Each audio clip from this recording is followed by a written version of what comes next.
When I'm preaching, I use examples drawn from everyday life. I bring in experiences from my life, stories I've heard in the news, or popular culture. Our day-to-day experience can illustrate the truths of our faith. And Jesus did the same, drawing examples from life in first-century Palestine. A frequent sight on the roads in those days must have been caravans of camels.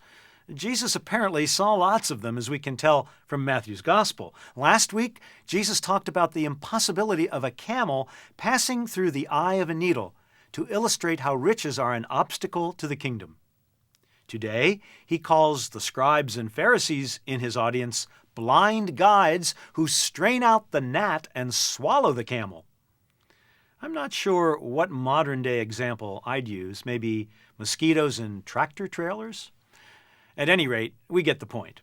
Along with the other images in today's gospel, Jesus rejects the hypocrisy of those who'd impose a kind of nitpicking spirituality on people, if you'll pardon a biblical pun.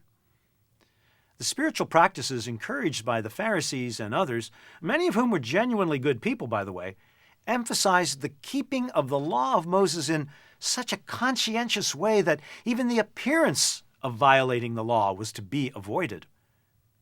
The problem with that approach, and what Jesus condemns in today's gospel, is that it becomes easy in such a system to get fixated on the appearance and miss the point of the law. That point, which Jesus makes many times in Matthew's gospel, is love of God and love of neighbor, demonstrated in actions which reveal what is in the human heart.